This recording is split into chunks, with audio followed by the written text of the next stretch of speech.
Greens leaders from all over the Asia-Pacific region, this would have been a place to be, I tell you, have been meeting in New Zealand over the weekend at Silverstream. That was a mistake. Buoyed by their hob-nobbing with like-minded politicians, the party's launched a new bid to get climate change back on the country's agenda.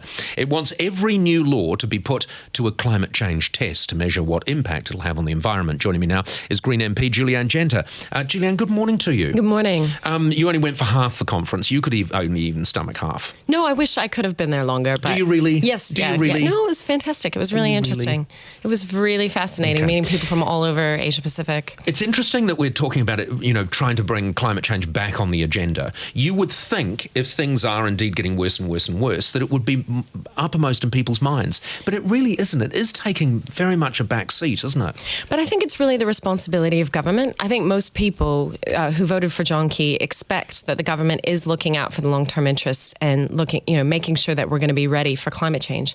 We had the leaders of the G7 last week say we have to phase out fossil fuels. We need to take action on climate change. I think it's ordinary people expect the government to deal with these issues, and unfortunately National isn't really doing as much as it could be. No, but then what governments are, they're doing as little as they can get away with, probably, and that is the nature of democracy, isn't it? No, there are governments, particularly in Northern Europe, where they're reducing emissions and they're seeing fantastic expansion of their economies at the same time in areas that are sustainable and that don't increase carbon emissions. That's what we'd like to see here in New Zealand. All right, let's talk about your new bill. It's going to be a private member's bill, so it may never come up. It might not. But if it does, it will probably never be agreed to. Well, why not? Don't you think that National should agree to it? Interested. Well, don't try and play on my slight warming to the idea of green policies. I mean, to be honest with you, it's not, as long as it didn't hold things up too much. I mean, it's not the end of the world. It's quite a sensibly written bill, actually. We need to know what the impact of legislation and policy. Green. We need to know.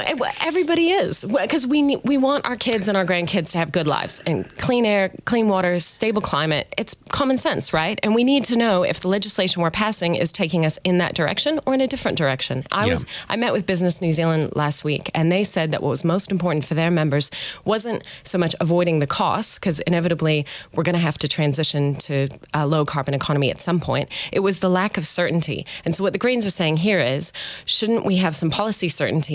And that's a good reason for National to work with the Greens. Because there's a lack of certainty globally. I mean, we could be certain in what we are doing. Other countries might do different things. It might turn out that what we're doing is a bad idea, and so we change it. We are certain that we have to reduce emissions at some point. The sooner we do it, the less it'll cost us. Let's talk about this Tim Grosser. It's his job to front this. He's the climate change minister. As you would have heard me saying before, I heard him trying to tell New Zealand that we were on target to reach our targets, whereas in actual fact, statistics show that we're heading in the opposite direction. And he used this complicated logarithm to try and say it was working. Is it working? Is he right?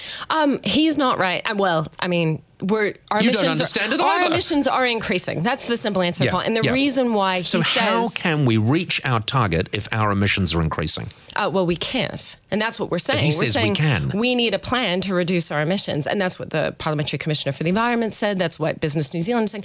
We need clear targets. We need a plan for how to get there. That's what businesses do. And the reason the government's saying that we're on track to meet targets is because they know that's what New Zealanders want. New Zealanders want us to play our role and to be ready. I think most New Zealanders actually don't care. If they didn't care, then why would Tim go out of his way to try and explain that we are meeting our targets? Because someone in the media asked him. If they did care, you'd be in government. You'd be the Prime Minister if they cared. I mean, and maybe when my carpet's wet in the living room because the tides come in, I'll care. No, I think they do care, Paul, but they need government leadership. We need government leadership on this. That's what businesses are saying. That's what everyone's saying. And we will follow it. And this plan, it's not a diabolical plan. I just can't see anything ever coming of it. But it's not diabolical, as were so many of the things the Greens used to say a few years ago. Julie Anne, that's wonderful. You better put on your... do you have those spoke things for your bicycles? What do they call them? On your... No, not spokey dokies. The Greens wouldn't waste money on spokey dokies.